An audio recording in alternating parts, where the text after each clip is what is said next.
The Forgotten Room. When I was in college, I rented the cheapest apartment I could find.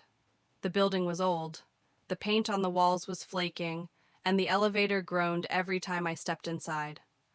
The rent was low, though, and I figured I could put up with the quirks. For the first few months, it was normal. I studied, played games late into the night, and lived on instant noodles like every other student. But then, one night while moving furniture, I noticed something odd. Behind my wardrobe, in the corner of the bedroom, was a faint line in the wall.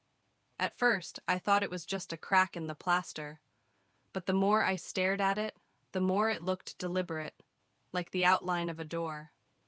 At first, I laughed it off. Probably just bad construction.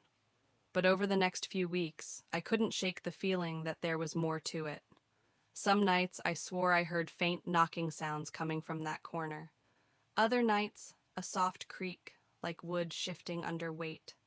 Eventually, curiosity got the better of me. One Friday night, I moved the wardrobe aside, peeled back the wallpaper, and froze. There really was a door. Painted over, sealed shut, no handle. Most people would have left it alone. I didn't. I bought a crowbar the next day, and by nightfall, I was prying at the frame. After half an hour of struggling, the door finally cracked open with a loud groan. A rush of stale, cold air hit my face, carrying the smell of mildew and something metallic. Behind the door was a narrow staircase, leading down into darkness. The first descent. I hesitated for a long time at the top of the stairs, but eventually, flashlight in hand, I stepped inside. The stairs creaked under me as I went down. The deeper I got, the colder the air became, until I could see my breath in the beam of the light. At the bottom was a small room, barely bigger than a closet. The walls were covered in faded wallpaper, stained and peeling, and in the center of the room was a single wooden chair facing the wall. Above the chair, scratched into the plaster, were dozens of tally marks, hundreds of them, grouped in sets of 5. I felt my chest tighten. Whoever had been in this room was counting days. Then I noticed the words, carved deep into the wall, over and over again. "Let me out!" My flashlight flickered, and for the briefest second, I thought I saw something. A figure sitting in the chair, head bowed. But when the light steadied, the chair was empty. I bolted up the stairs, slammed the door shut, shoved the wardrobe back, and tried to convince myself I imagined it. The landlord's silence. The next morning, I called the landlord. I asked if the building had a basement under my unit. There was a long pause before he finally said, "You weren't supposed to find that room." And then he hung up. That single sentence haunted me. I tried calling again, but he wouldn't pick up. That night, I barely slept. Around 3 in the morning, I woke to a faint sound. Creak, creak, creak.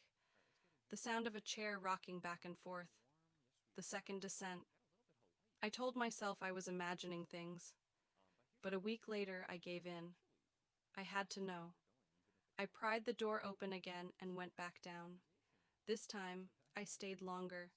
The chair was still there, facing the wall, but something was different.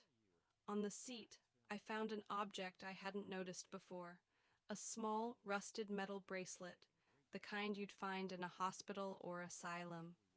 The name on it had faded, but I could still make out a few letters. A-R-L. The tally marks on the wall looked fresher, too. Some of them weren't covered in dust. My flashlight flickered again, and this time the figure in the chair wasn't just a blur. I saw it clearly. A man, thin and pale, hands resting on his knees. He didn't move, didn't breathe, just sat there. The light steadied. The chair was empty again. I ran upstairs, heart pounding, and swore to myself I'd never open that door again. Neighbors' stories. A few days later, I tried asking my neighbors about the apartment. Most avoided eye contact, but one old woman on the floor below finally said something. You're in 3B, aren't you? That place. It's been empty for a long time. Before you moved in, a man lived there. Strange man. Never left his apartment. Some said he was hiding. Some said he was kept there. I asked what happened to him. She just shook her head. One day, he was gone. But at night, you could still hear the chair, rocking, always rocking. The final night. That night, I locked the bedroom door and tried to sleep. But at exactly 3:12 a.m., the sound started again. Creak, creak, creak. Then something new. A whisper, faint but unmistakable. Let me out. I froze, pulling the blanket over my head like a child. My heart was racing so fast it hurt. The next morning, I decided to leave. I couldn't stay there another night. I started packing my things, throwing clothes into bags. But when I went to move the wardrobe one last time, my blood ran cold.